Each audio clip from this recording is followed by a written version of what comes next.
welcome to ET Garage. Today's video is going to be about troubleshooting this Corvette, which left me stranded on the side of the road yesterday.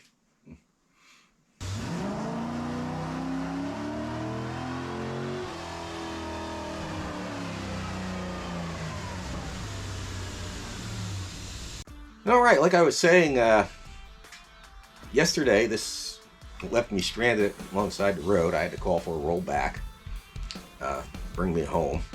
It was probably about 10 miles from here, and it was a local rollback, so I had to wait about an hour, which ain't bad for way out in the neck of the woods where I was. That's pretty good. But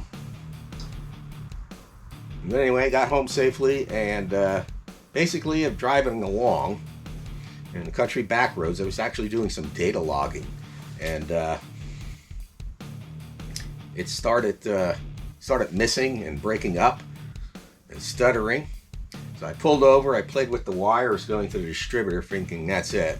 It seemed like it fixed it, and then I started driving along, and all this and I got by one of the, just made it to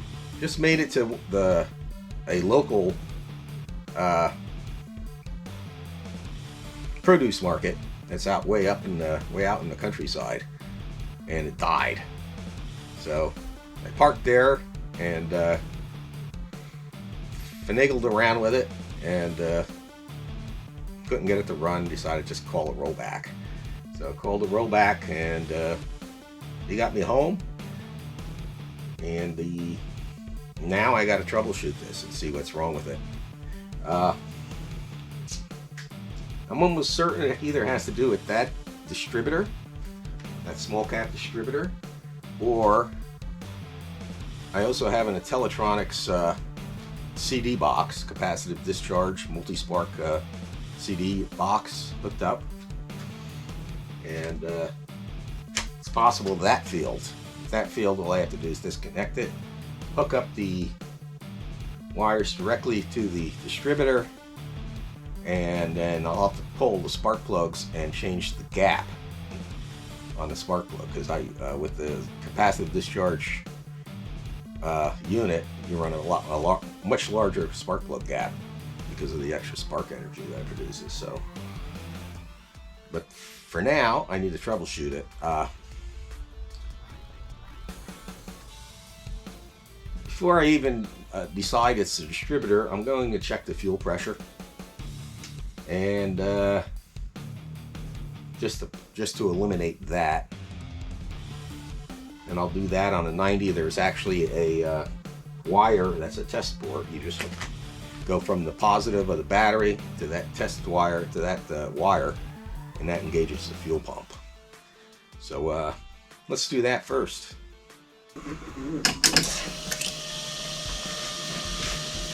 Alright, I eliminated the fuel pump. That works. Plenty of fuel pressure. So now I got to move on to the ignition and the CD box. CD box actually has a light, a troubleshooting light on the side of it.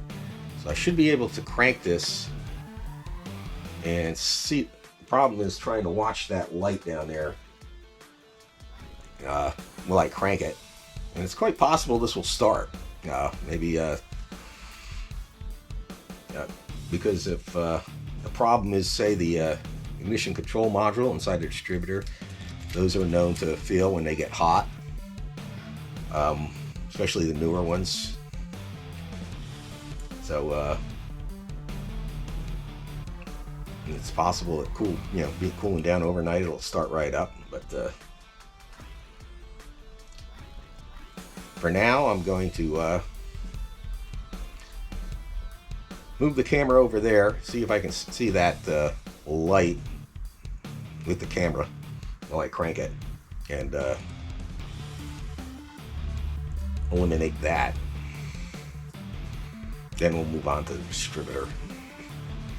Make sure it's getting power and all that good stuff. Alright, I checked the I recorded the flashing green light with my using my cell phone camera, using the video on there, and that's flashing green, so I know that's good, or it's supposedly good. I'm going to go on to the Tech 1. You can bring codes up manually, of course, using the paperclip method. I have a Tech 1, so I might as well use it. I also was data logging when this happened, so it's possible I got some codes, but I got to play that data list, that data log back, which it's doing right now. While that's doing that, I'll check for codes with the Tech 1, and we'll see what happens.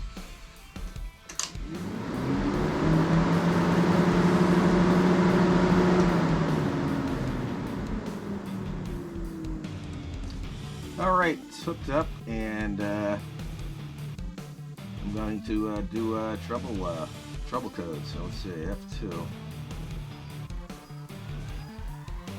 No trouble codes, it says. So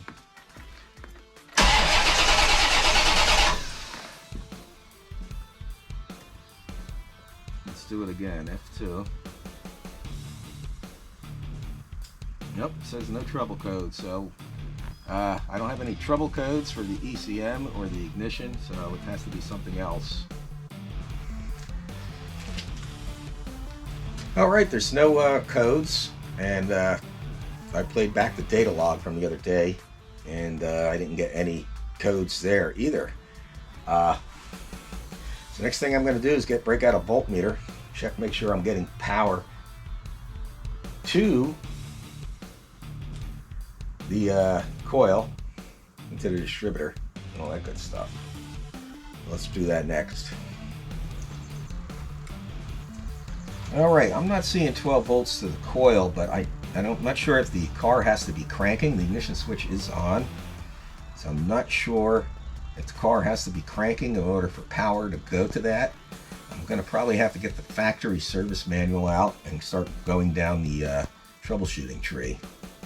Alright, I checked 12 volts at the coil.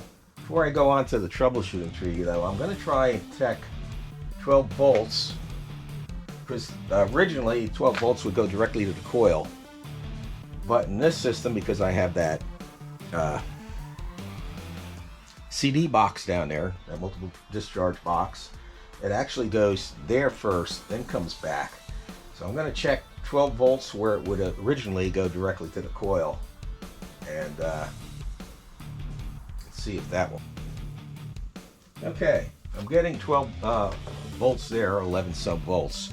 I think what happened is that wire pulled out, and that was the only problem. All I would have had to do was push that wire in, and I would have never had to call the tow truck. I think it's that simple. So let me turn the ignition off, plug that in a little better, and then we'll see what happens. See if I get lucky. Okay, that's hooked back up. Let's see if it'll start.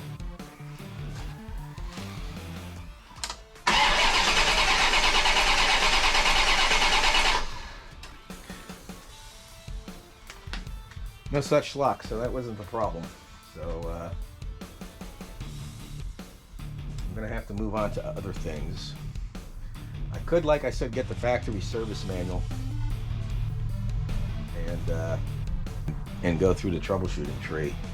I think what I'm gonna do though is go directly into the distributor, take the distributor cap off, and check the module. I need to get that cap off. I'm going to need to take this distributor out anyway. It's still leaking oil around the base, so I should fix that. I might as well take the opportunity to do that, and we'll go from there.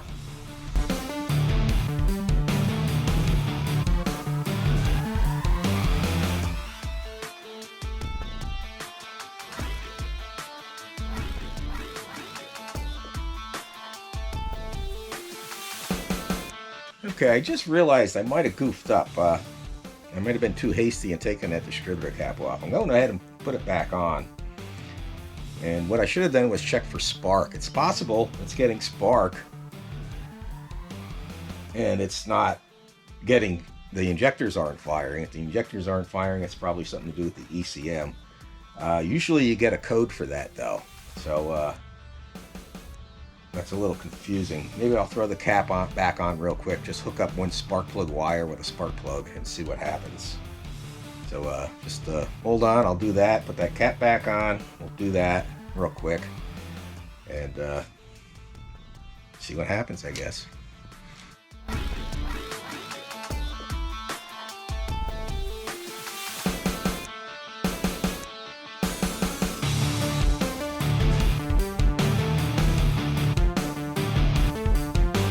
Okay, I'm glad I went ahead and put the distributor cap back on, and checked for spark, because I am getting spark. If you wonder what those clothespins are for, I'm marking the wire so I know where they go back. So let me remove all those clothespins and move on to the ECM, I guess, because I'm guessing I'm not getting pulses to the fuel injectors. So I could check that too. I don't have a Noid light. I can do it. I believe I can do it with a voltmeter. But one thing at a time. Let's I'll get those clothespins off. Maybe I'll try hooking a voltmeter up to the fuel injector, see if I get any pulsing, and we'll see what happens.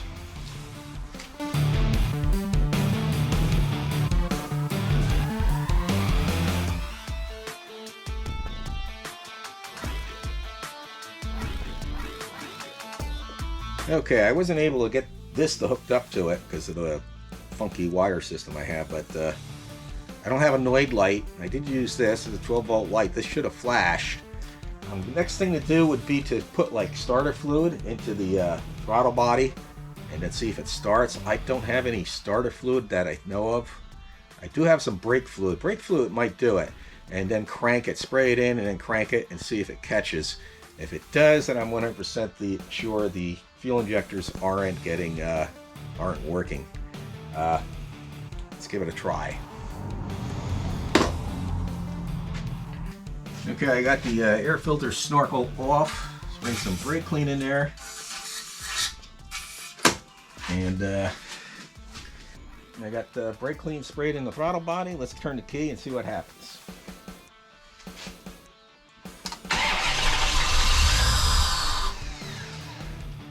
All right, it started up. So I eliminated the spark. I eliminated the fuel pump. I now know that the injectors aren't firing, which leads me back to the ECM. This does have one of those adapter boards in it. Could be the adapter board's bad or the chip I have in it's bad. I do have a extra ECM, so I'm going to swap them out and see what happens.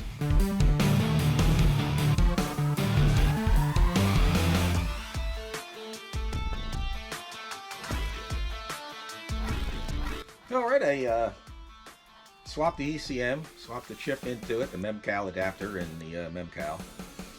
Let's see if I get lucky and it starts.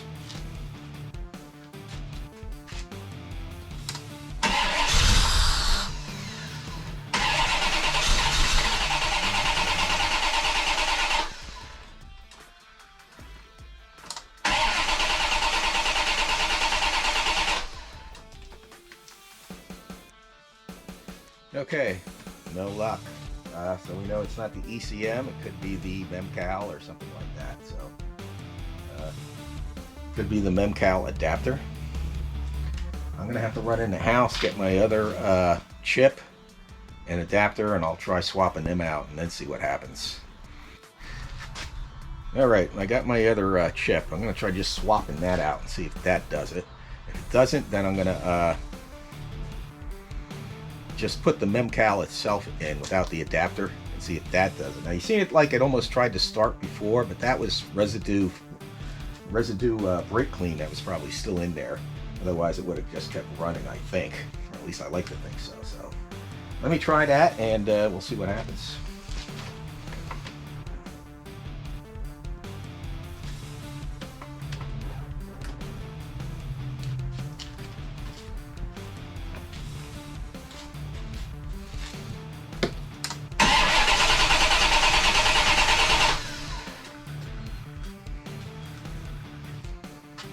Nope, that didn't do it.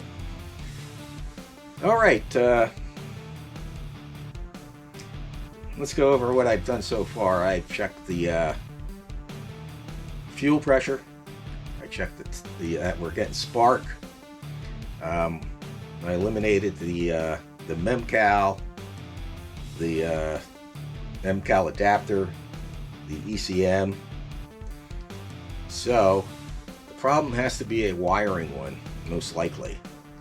I'm going to have to do some troubleshooting and go through the troubleshooting tree in the factory service manual. So I am going to end the video here. Meantime, everybody have a better day than I am. The next video will hopefully have the solution for this, and I'll go over how and what it was, how I found it and what it was. So everybody have a great day, and God bless.